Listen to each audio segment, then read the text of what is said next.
What's up guys, it's Mike, and I'm back with another video. In the last two, we put on two different screen protectors, both from Zag. Zag's HDX and also their tempered glass screen protector on the iPhone 6. Today we're doing the one from Armorz. It's also a tempered glass screen protector, and they call it the Stealth Extreme LITE. It's 0.2 millimeters thick, and it's supposed to offer some pretty great protection, make it shatterproof, and not obscure the clarity of the screen at all. So I've got two of them. We're going to put this one on, and this one we're going to give away. So I'll have some details for that giveaway in the description below if you'd like to win one. And also, big thanks to the folks at Armorz for sending these over. So inside the package, you have the screen protector itself, the glass, and then two cleaning wipes. One that's a wet wipe, one's to dry it.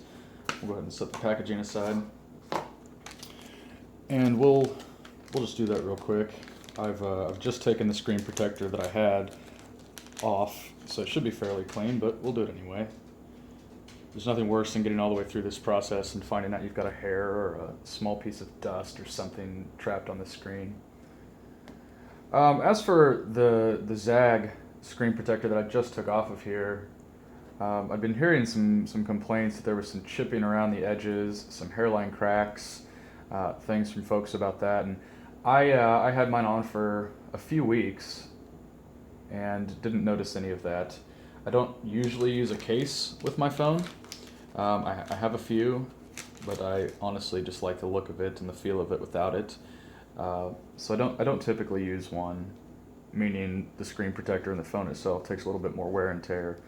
So I'm not sure. We'll see what this one goes on like, and then I'll have a few updates after a week or two of using it. So we'll just get that real clean. There we go.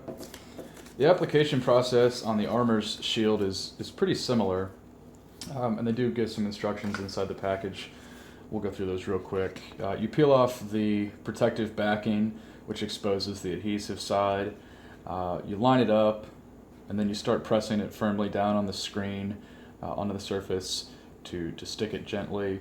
And then you peel away the protective film on the front. So it has two layers of film that you'll need to peel off at some point. They do make a note here that Armorz protective films does not use adhesives and can be removed at any time without leaving residue on your screen. So that's nice. So there's your instructions. We'll go ahead and get right to it. Here's the shield itself. On the front we have this layer that we'll need to peel back first. And this gives us the side that's going to go face down. So this is the adhesive side. They say they don't use adhesive, so I'm not sure what that is, but I'll try to get it lined up as good as possible. I'm really curious to see what this fit is like. How much it covers, how much it leaves exposed. Let's say about right there. There it is.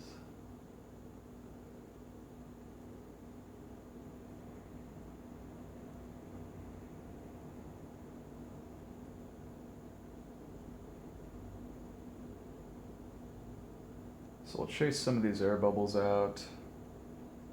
And it looks like the fit is going to be really similar, in fact, to the Zag screen protector, the Zag InvisiShield glass that we tried in the last video. It looks like we got a couple things stuck under the surface there. So what you can do about that, and we might just go ahead and, well, that's not sticky enough. If you do, let me make sure you can see.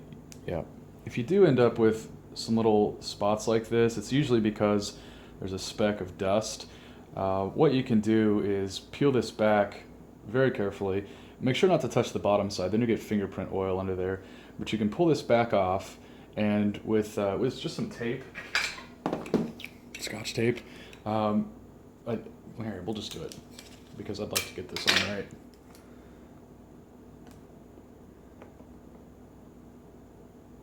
So peel this back up. Just go slow, take your time. This is a really thin piece of glass. You don't want to break it or fracture it.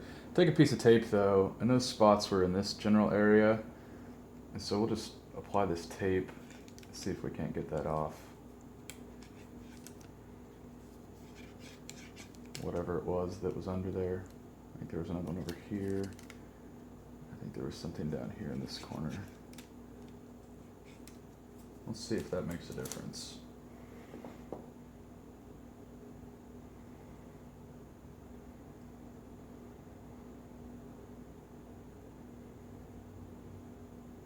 While I'm putting this on, one question that I got a lot on the Zag video of their tempered glass screen protector, and it would apply to this one as well, is how does having the shield on affect the camera, the front-facing camera, because it does cover the camera. I obviously haven't spent any time using this one, but I know with the Zag tempered glass screen protector, I saw absolutely no difference in clarity. Having the glass shield over the camera didn't affect it whatsoever.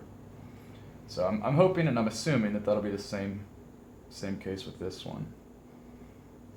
Yeah, so that tape trick worked down here. I've got a few more to push out up at the top, but those 3 spots that were over here, the tape got those out.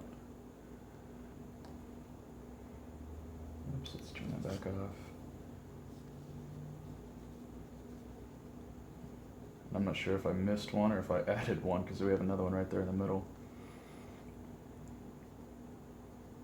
Looks like I'm a bit to the left too. Ugh.